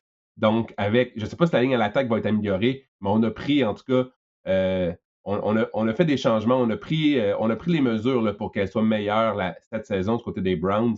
Et oui, le carrousel de carrière, c'est sûr que c'est pas idéal pour Fannin, mais elle a été productive l'année dernière avec le carrousel de carrière qui était en place. Donc, moi, je pense qu'il est en fait, moi, je dis pas il est waterproof Tu là, dis à que ça peut l'épreuve pas de être tout. pire que l'année prochaine, finalement, que l'année dernière. C'est ça? Ta Ben, je me philosophie, tu dis que dis, ça peut pas être pire, non, puis il ça a peut pas être trouvé une pire. façon À tout d'être le moins, productif. Ouais. ça, ça peut pas être pire l'année dernière parce que c'était déjà le pire, selon moi. Donc, ça peut pas être pire que pire. Ah, tu parles d'une concession qui a déjà eu une saison d'aucune victoire et Ah, 16 OK. défaites. Fait que, tu sais, Ouais. sur les Browns, ça peut toujours être pire avec eux autres. Juste quand tu dis ça peut pas être Mais, pire, il arrive quelque chose. puis je pense que Tom Monken, c'est un bon coordinateur à l'attaque, premièrement. Je pense que ça Ouais, pourrait ouais. marcher en termes d'attaque, je parle. Donc, je me dis, je vois ça d'un bon œil quand même. Sur les Browns, Marc-André. Je vois jamais ça de bon oeil, moi. Il y a des équipes comme ça, les Browns, les Cardinals, ils trouvent tout le temps une façon, tu sais, juste qu'on se met à croire en eux, ou ils connaissent une bonne saison, mais ils sont jamais capables d'en avoir deux bonnes de suite. Tu sais, il arrive tout le temps quelque chose. En tout cas, on verra bien. Ah oui, on a sauté Jacoby Brissett. Tu l'as enlevé de nos nouvelles, là. On n'a pas parlé des, des Cards. Mais Ouais, non, ben il se passe rien. Finalement, écoute, c'est pour ça que je l'ai enlevé. Écoute, il en vient toujours pas une entente, mais j'ai oublié qui a tweeté ça. Tu sais, il disait, parce que je pense que la fiche de Brissett comme partant l'année dernière, c'est 1 et 11, je crois. Puis il disait, c'est quand même spécial d'avoir un carrière avec cette fiche-là ouais. qui fait la grève, qui se présente pas au minicamp parce qu'il veut une augmentation de salaire. Puis la personne qui a tweeté ça, elle disait que Brissett doit faire attention, il ne doit pas sous-estimer à quel point les Cardinals, eux, préfèrent tanker la saison. Fait que peut-être que ça fait leur affaire si Brissett se présente pas. Donc, en tout cas, ouf. Écoute, on en reparlera. Quelle drôle de situation. J'ai, j'ai une stat sur Michael Wilson là, dans notre bloc fantasy. Ça pourrait le donner Ah oui? l'occasion de parler des Cards. Luther Burden maintenant et Colson Loveland, on a vu vraiment un changement de garde, là, oui, en attaque du côté des Bears en fin de saison, avec justement l'avènement de Colson Loveland et de Luther Burden. Moi, il m'a tellement impressionné, Luther Burden, en fin de saison. Il me fait me rendre en finale de mon championnat fantasy. On s'est même départi de DJ Moore parce qu'on pense vraiment euh, donner les clés là, de l'attaque à Colson Loveland, à Luther Burden et à Rome Odunze, qui, en espérons-le, Didier, Rome Odunze, là, il est dû pour connaître la grande éclosion. Ça serait le fun. Ça serait le fun, en tout cas, là. Du Les Bears côté de espèrent ça, Odunze. là. Ouais, ben oui, il n'y a aucun doute là-dessus. Quand on a utilisé un choix de première ronde pour le repêcher, puis il avait été très productif à l'Université de Washington. Tu sais, combien de fois il réussissait des catchs tout à fait spectaculaires, les attrapés, contestés. Écoute, c'est pas des attrapés 50-50 là, dans le cas d'Odunze, c'est 80% en sa faveur, là, son taux de réussite sur les attrapés contestés. En tout cas, c'est une année de vérité pour lui. Sa troisième année, là, il doit rester en santé également. C'en a un autre là, tu sais, qui a eu quelques blessures ici et là. Mais pour en revenir à Burden et Loveland, c'est ça, Luther Burden, il aurait pu être un choix de première ronde. Sa dernière année avec les Tigers de l'Université de Missouri, elle a été déroutée en raison du carrière. Mais en 2023, il avait été très productif, Burden. Il avait le talent pour être repêché en première ronde. Alors, ça avait mal été sa dernière année en raison des ennuis de l'attaque en général à l'Université de Missouri. Mais là, comme tu l'as dit, en deuxième moitié de saison, on a vu son talent là, à Luther Burden. C'est la même chose pour Colson Loveland. Tu sais, toi, au début de l'année, Taylor Decker, pas Taylor Decker, mais Taylor Warren plutôt, oui, avec les Colts. Et lui, il avait bien commencé l'année, puis on se dit, ah, ben tu vois, les Bears ont fait une erreur, ils auraient dû repêcher Warren à la place de Loveland. Là, en deuxième moitié, on a vu que Loveland, il cadre mieux au sein de l'attaque des Bears, de ce que Ben Johnson veut faire, de la façon dont on le déploie. C'est un athlète qui est plus fluide que Warren. Warren a ses forces, mais ils ont les deux des styles différents. Moi, j'adore les deux. Ça pour dire, c'est vraiment excitant pour l'attaque des Bears.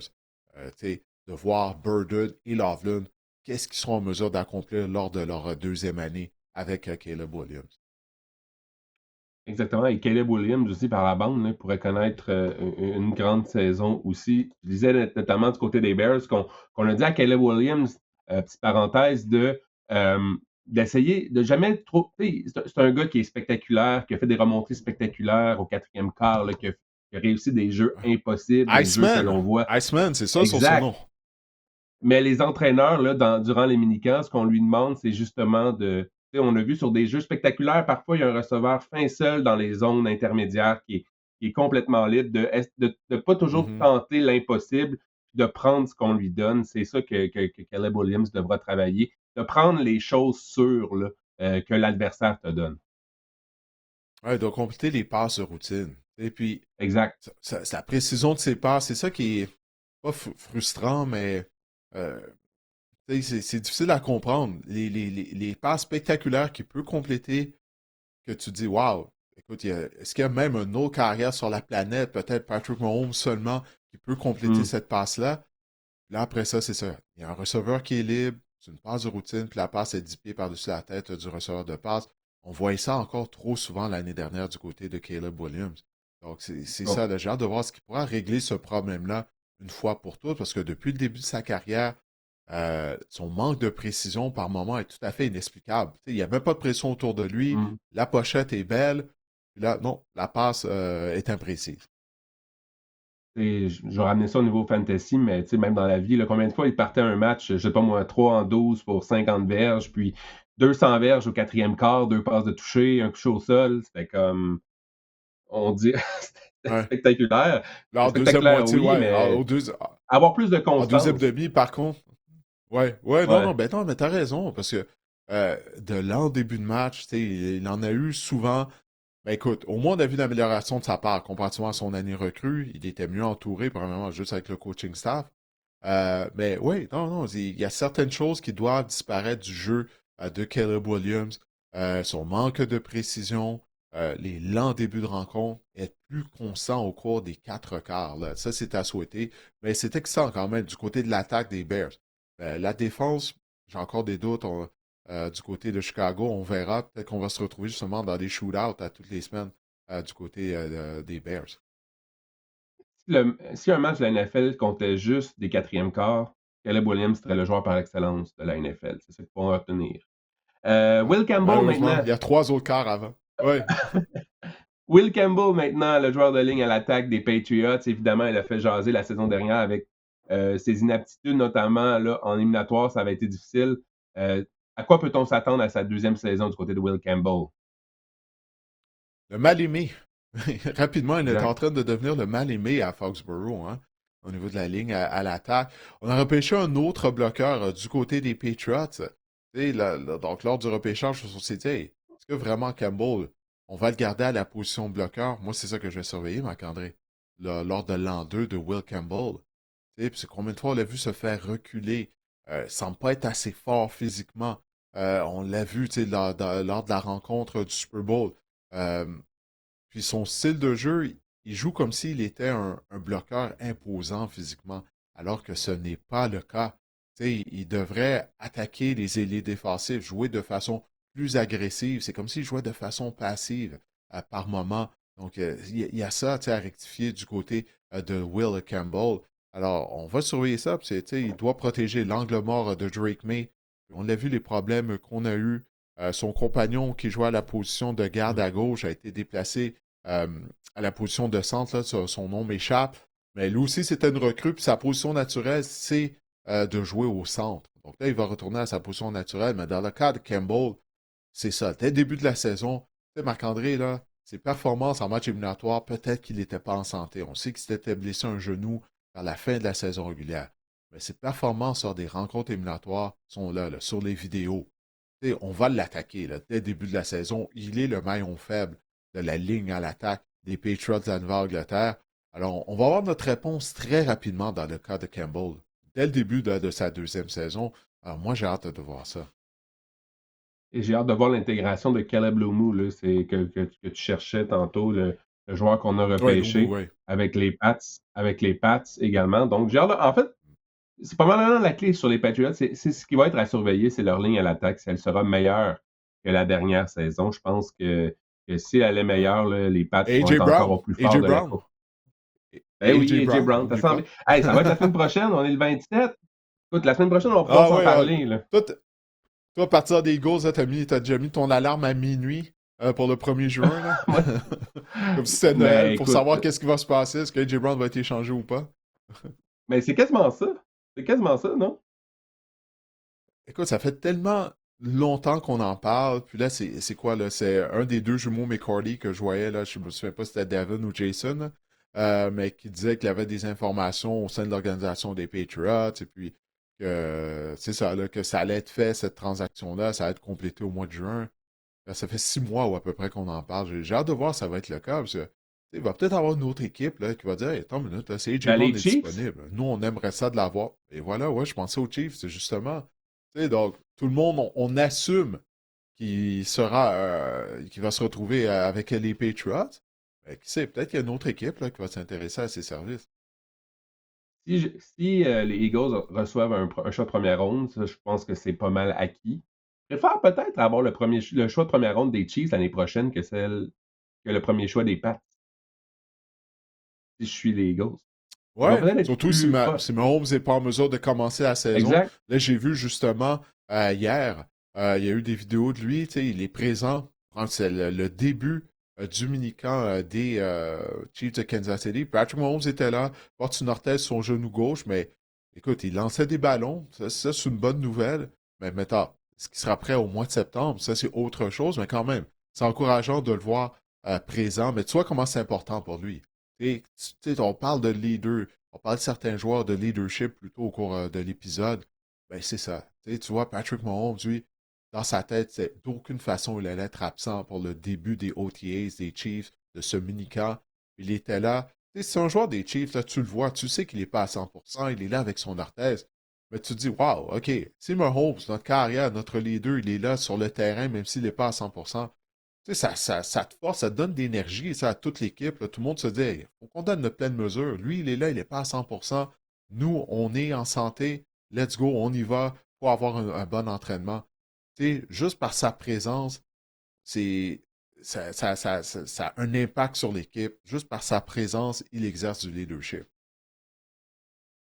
Xavier Worthy, un shot de première ronde contre AJ Brown. Rashee Rice? Non. Oh, Nick Ben non, Emmanuel. voyons. Hey, si t'es le DG des Eagles, tu raccroches immédiatement, là, si on t'offre ça. Ouais, Juste ouais, ça pour ouais. AJ Brown.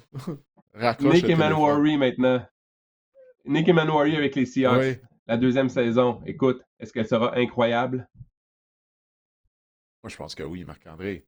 Ben C'est tout oui. ce qu'il a accompli dans la deuxième moitié de saison l'année dernière. Puis ça, on vient de parler des maraudeurs. Là, j'aurais dû mentionner son nom là, quand on parlait tout à l'heure de la prolongation de contrat de Derwin James. Il est dans le même moule. Il est dans le même moule, puis peut-être qu'il va devenir un meilleur joueur que Derwin James. C'était vraiment impressionnant, là, ses performances à la fin de la saison régulière lors des matchs éliminatoires. Tout ce que j'ai dit à propos de Kyle Hamilton, de Derwin James, on peut l'appliquer au niveau de Nick Amon-Wari. Tu peux l'utiliser de plusieurs façons.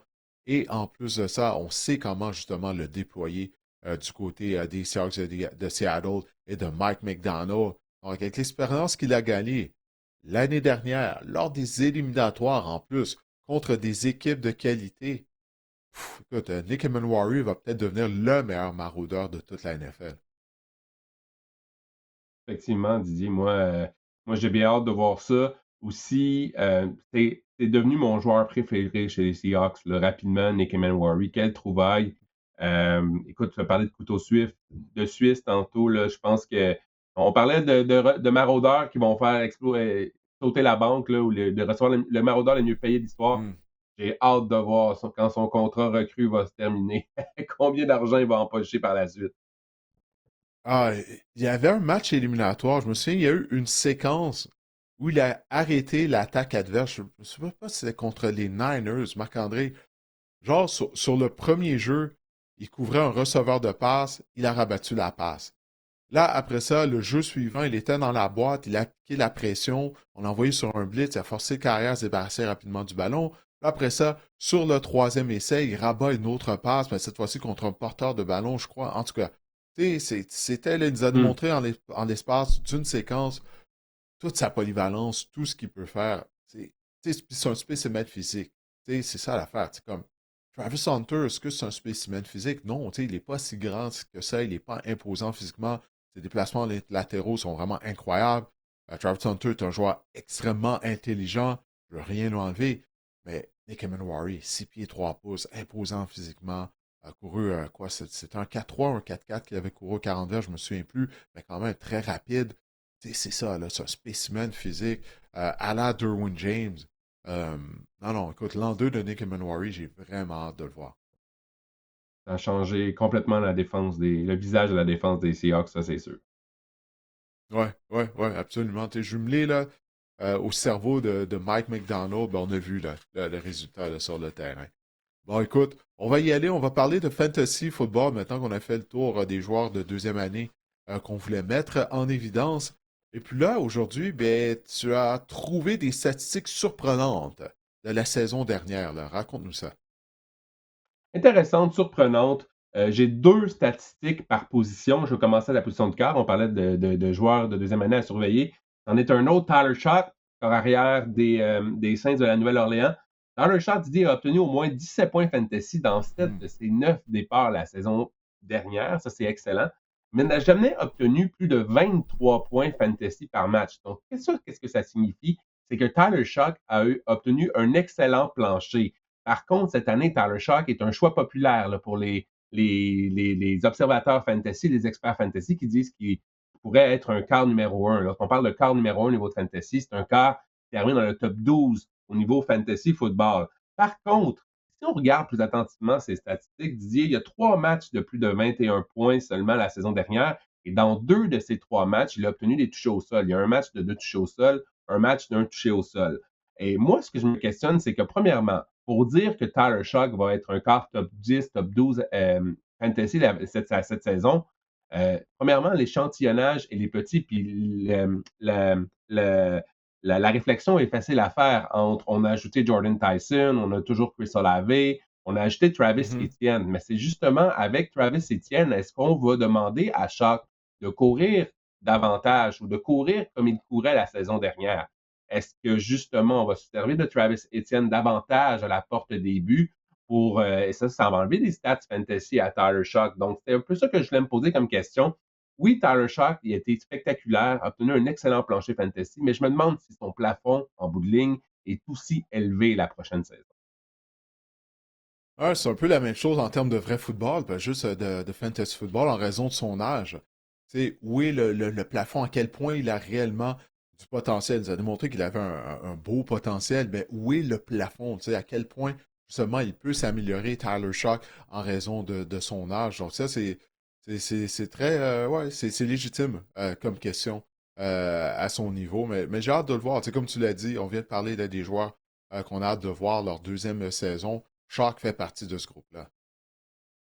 Josh Allen, maintenant, a obtenu moins de 12 points fantasy lors des demi-finales, lors des 2 dernières années. Donc, lors de vos demi-finales fantasy, il vous a fait mal, Josh Allen. Je ne vous dis pas Hmm. de ne pas repêcher Josh Allen à cause de ça, c'est juste un concours de circonstances. Mais en 2024, 11,2 points fantasy contre les Patriots de la Nouvelle-Angleterre lors de la semaine 16, les semaines de demi-finale fantasy. L'année dernière, 6,9 points seulement contre les Browns vous a probablement tué là, au niveau fantasy, vous a éliminé à lui seul, Josh Allen. Et j'ai regardé pour le fun, Didier, cette année, lors de la semaine 16, quel est l'affrontement des Bills, et c'est les Broncos. Ouais. Les Broncos, Ouf. Didier, une autre grosse défense que Josh Allen devra affronter. Je ne dis pas de pas repêcher Josh Allen, mais les Broncos, lors de la semaine 16, en demi-finale fantasy, ce sera pas facile. Donc, donc, ça veut dire, si on repêche Josh Allen cette année, L'échanger. faut que tu aies en tête la fin de la saison. Ben, du moins, essayer de te trouver un carrière qui, lui, va avoir des confrontations possiblement plus avantageuses à la fin de la saison régulière, qui va avoir un calendrier plus facile. Mais C'est pour peut-être le le mettre dans la formation partante à la place d'Allen. Le problème, c'est quand tu repêches Josh Allen, tu le laisses pas sur ton banc, Josh Allen. Je veux dire, Ouais. t'as Ouais, pas ben d'autre c'est ça. option, tu sais. La possibilité qu'il te donne un match de 40 points est toujours là, là. Exact, exact, Ouais. exact. Mais j'envoie ça dans l'univers. Broncos, lors de la semaine 16 pour Josh Allen. Potentiellement l'une des meilleures Ouais, non. défenses encore de la Ligue cette saison. Ou la Ouais, ouais. Ça vaut la peine, de garder un œil, sur les carrières qui vont avoir des fins de calendrier plus faciles. Une fois que la saison est commencée, là, tu essaies d'en cibler un, peut-être. Juste au cas où. Juste au cas où. Mais lors de la semaine C'est 17, pas une si mauvaise vous chose. passez la semaine 16, lors de la semaine 17, la semaine de la finale, si vous Une voyez Josh Allen, c'est les récompense? Dolphins. Un buffet. Ah, oh, Dolphins. ben, une belle récompense, ouais. Il Oui, faut juste que tu passes à travers la semaine 16, c'est ça. exact. OK. Bon, maintenant, Christian McCaffrey, quelle est la statistique qui a retenu ton attention à propos du demi à l'attaque Meilleur étoile porteur des de ballon 49ers? fantasy en 2025, et c'est beaucoup grâce à Mhm. sa production par la passe, et c'est ça que je veux mettre en lumière aujourd'hui. L'année dernière était fabuleux, 96 catchs, 890 verges et 7 touchés sur réception. Ça, là, pour vous mettre ça en perspective, pour vous donner une idée, il aurait terminé comme receveur numéro 7 au niveau fantasy, derrière Puka Nacua, JSN, Jamar Chase, Amon-Ra St. Brown, George Pickens et Chris Olave. C'est tout simplement exceptionnel. Le gars est un receveur de passe et un porteur de ballon. Christian McCaffrey, c'est Mhm. toujours la même question dans son cas. Peut-il demeurer en santé? Parce que s'il demeure en santé, c'est probablement l'un des meilleurs joueurs fantasy, les meilleurs producteurs fantasy de l'histoire. Et encore une fois, il l'a prouvé la saison dernière. Mais encore là, Didier, ça va être une question de santé. Ça va être une question de est-ce qu'on s'est éloigné là, de l'usine là, du côté des Ah. 49ers?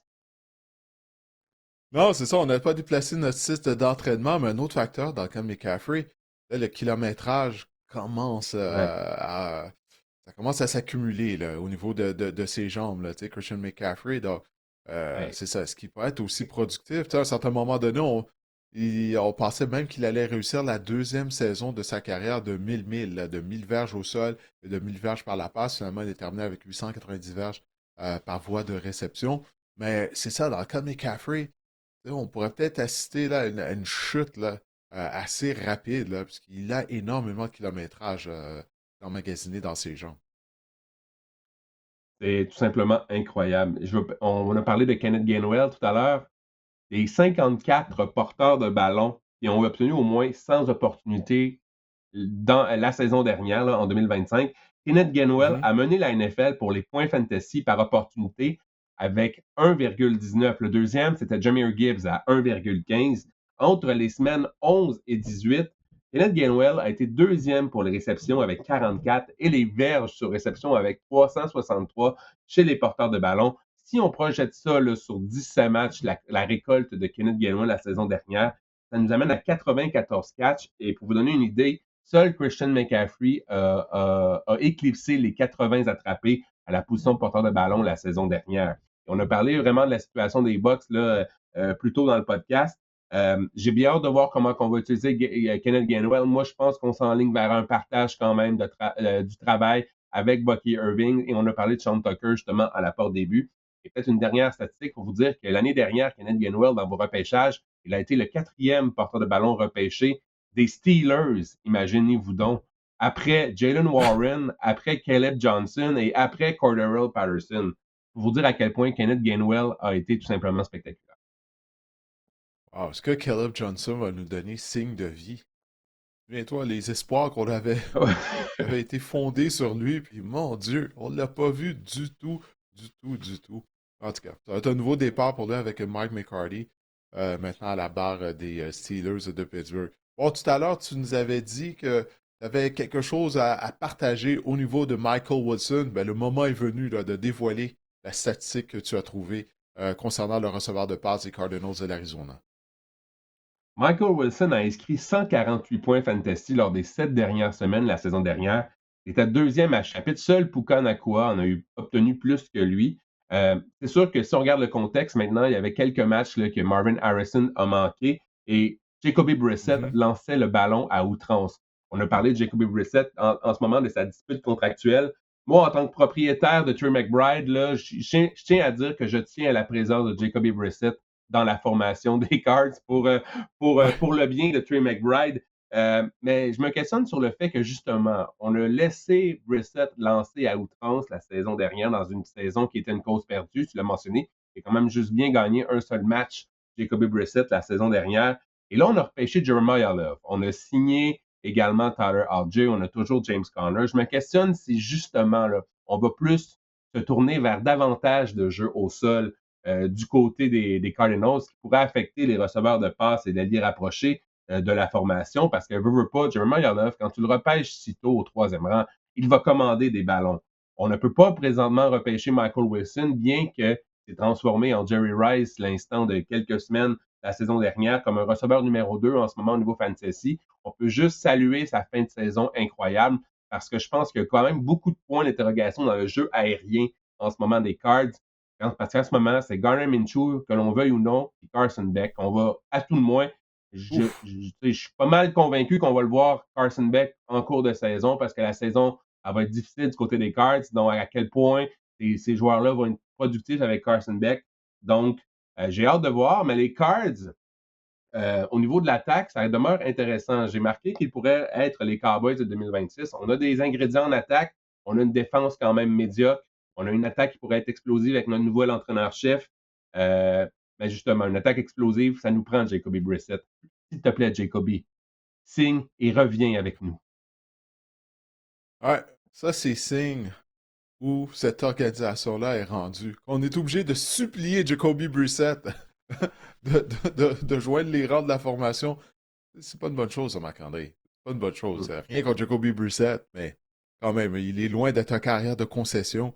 Mais c'est ça. Ça, ce sont les Cardinals d'Arizona. Ils ont rien fait durant la saison morte à la position de carrière. Tu as parlé du fait qu'on a mis ce contrat à Gardner Minshew. Je sais pas qu'on a utilisé un choix de troisième ronde afin de repêcher Carson Beck. Le choix de troisième ronde à une opposition, c'est possiblement un joueur partant. Est-ce que Carson Beck est réellement, tu sais, il va assez bien jouer pour que l'Arizona ne repêche pas un carrière en première ronde l'année prochaine? T'sais, moi, j'en doute sincèrement. Moi, j'ai vraiment mes réserves face à Carson Beck. Anyway, c'est ça. Sur les Cardinals, comme on disait tout à l'heure, eux et les Browns, ils sont dans une classe à part, on dirait d'une certaine façon. Maintenant, Devante Adams. On veut te parler de Michael Wilson. Devante Adams, c'est une valeur sûre année après année depuis le début de sa carrière. Alors, quelle est la statistique que tu as trouvée à son sujet? Davante Adams a mené la NFL pour les cibles dans la zone des buts. Il a été ciblé 28 fois. C'est tout simplement énorme. Et pour vous mettre en perspective, il a mené également les touchés avec 14. 14 dans la zone des buts seulement. Donc, c'était de courts gains, de courts touchés. Il a été ciblé 10 fois de plus que le deuxième à travers la NFL, qui était Terry McBride avec 18. Ce sont des chiffres incroyables. On peut penser, on peut penser que ce chiffre-là ce ne sera pas répétable également, qu'il y aura une régression dans son cas. À 33 ans également, Devante Adams, mais je voulais juste mettre en lumière le fait que ça a été Mhm. une saison incroyable, que ces chiffres-là sont incroyables également. Mais je pense que Devante Adams sera repêché avec parcimonie cette année quand même. All right. Maintenant, Travis Kelce, lui aussi, on en a parlé un peu plus tôt, du moins, on a mentionné son nom. Il ne rajeunit pas. Est-ce qu'il y a une statistique, justement, qui donne espoir qu'il va pouvoir se replacer ou au contraire, ça nous confirme qu'il est sur la pente descendante? Travis Kelce a été ciblé sur 18% de ses tracés la saison dernière. C'est une chute énorme de 5% comparativement en 2024 qui était à 23. Et son pourcentage de cible à l'intérieur de la ligne de 10, ça c'est vraiment intéressant, a chuté à 18% également. En fait, a chuté à 18% en 2024, puis à 13% en 2025. Et on s'entend là, être ciblé à l'intérieur de la ligne de 10, ça a jadis été le pain et le beurre de Travis Kelce. Il a déjà été ciblé 35% du temps par Patrick Mahomes. Puis dans les saisons plus normales, là, on parle de 25 du quart des cibles des Chiefs dans la zone, à l'intérieur de la zone de 10. Et en 2025, il a mené les tracés chez les allées rapprochés en situation de premier, deuxième et troisième et début. Donc, moi, j'ai hâte de voir cette différence-là, parce que Travis Kelce, il a couru des tracés avec, en situation de premier, deuxième et troisième et début, mais il n'a juste pas été ciblé par Patrick Mahomes. C'est un peu ça qu'on doit retenir. Il a connu une saison, somme toute, honnête, à la position d'ailier rapproché pour un ailier rapproché de 37 ans. Mais moi, c'est ça que je trouve inquiétant. Mais je me dis que maintenant qu'on a ramené Eric Bieniemy, Travis Kelce a connu du Hmm. succès dans les attaques d'Eric Bieniemy. Ici, Patrick Mahomes cible juste davantage Travis Kelce à la porte des buts, on pourrait revoir une production quand même pas pire de la part de Travis Kelce. Notre rapport sur investissement, il pourrait être bon dans le cas de Travis Kelce, même s'il est à 37 ans. Il reste juste à savoir maintenant s'il sera ciblé parce qu'il est là. C'est juste que Patrick Mahomes ne le trouvait pas. Et on a parlé de la potentielle suspension de Rashee Rice et tout. Moi, je pense que Travis Kelce pourrait s'avérer une belle option fantasy à la position d'année rapprochée, une option qu'on peut avoir maintenant là, en 9e, 10e ronde facilement de vos repêchages fantasy. Il n'aura jamais été aussi bas ou aussi abordable Travis Kelce dans les rangs fantasy en ce moment. Oui, ça c'est certain. Mais là, il y en a un qui ne sera pas vraiment disponible, c'est Brock Bowers. Bowers, sa saison 2025 a été déroutée en raison d'une blessure à un genou. Mais là, je disais les commentaires de Clint Kubiak. Lui, il est en amour avec Brock Bowers, comme tout entraîneur-chef le serait, qui se jouait aux Raiders. Mais Brock Bowers, de ce que Kubiak a dit, et surtout lorsque tu regardes le groupe de receveurs des Raiders, on n'en a pas. Il va être la pierre angulaire de l'attaque aérienne là, des Raiders. À son année recrue, il a eu plus de 100 réceptions. Je crois vraiment qu'il va répéter ça là, en 2026. Quand je réfléchissais sur Brock Bauer, je me suis dit, ah, il n'a pas connu une grande saison, mais c'est quand même faux parce qu'il a obtenu une moyenne de 14,7 points fantasy par match en 2025. C'est même pas un point par match de moins qu'à sa saison recrue. C'est 0,8 Ouais. points par match de moins seulement. Fait que c'est une saison pratiquement pareille qu'à sa saison recrue. Ouais. La seule affaire, c'est Et il n'était pas à qu'évidemment, il a 100% en joué plus. C'est exact, mais ça. il a joué 12 matchs. Puis il y a eu 47% de sa production lors de 3 matchs, dont un match de 43 points en format PPR. Donc ça, pour les gens sont dans des formats de fantasy où c'est hebdomadaire, ça fait mal lorsque le joueur a quasiment la moitié de sa production lors de 3 matchs. Ouais. Les autres semaines, ça devient plus difficile. Mais si vous avez des poules sur saison, ben là, ça s'équivaut en bout de ligne. Mais quand même, je voulais juste signaler, il y a eu le syndrome un peu Carl Pitts, c'est la même chose là, la saison dernière. Brock Bowers a un peu été victime du syndrome Carl Pitts, qui a connu vraiment un fort match. 47%, c'est énorme là, dans 3 matchs, mais comme tu l'as dit cette année, je pense qu'on va voir tout l'étendue du talent de Brock Bowers. Il est la pierre angulaire parce que c'est pas vrai que Jalen Naylor ou Jack Besh ou Trey Tucker là, va lui enlever des opportunités. Non, non, écoute, t'es propriétaire là, de Brock Bowers. Une grosse saison qui s'en vient. Là. En tout cas, tout pointe dans cette direction-là. Là. Tu viens de mentionner le groupe de receveurs qui est démuni de talent. L'arrivée de Clint Kubiak qui, lui, est en amour déjà avec Bowers. Euh, Vétéran carrière, Kirk Cousins, qu'on anticipe, qui va commencer la saison régulière. Puis, si c'est pas Cousins, ben, du côté de Mendoza, il est mieux là, de devenir le meilleur ami de Brock Bowers. Qu'est-ce qu'on dit tout le temps? Meilleur ami de carrière, ben, c'est un bon ailier rapproché. Écoute, on a possiblement le meilleur, ou c'est pas un des meilleurs de la NFL avec Trey McBride. Moi, j'ai hâte de voir ça. Là. On parlait de l'an 2 de certains joueurs. Bon, l'an 2 de Brock Bowers a été dérouté avec cette blessure au genou qu'il a subi très tôt en saison régulière et le fait qu'il joue pour les Raiders. Mais là, non. Pour cette année, là, en tout cas, moi, j'ai hâte de voir ça, Brock Bowers. Définitivement. Absolument. Bon, ben écoute, Marc-André, on a fait le tour, pas juste de ta chronique Fantasy Football, mais pour l'épisode au complet. On espère que cet épisode vous a plu pour les gens qui nous ont regardé via la chaîne YouTube ou qui ont téléchargé l'épisode sur une plateforme audio. On vous reparle la semaine prochaine, alors qu'on va mettre la table pour le premier match de la saison régulière des Alouettes. D'ici là, portez-vous bien.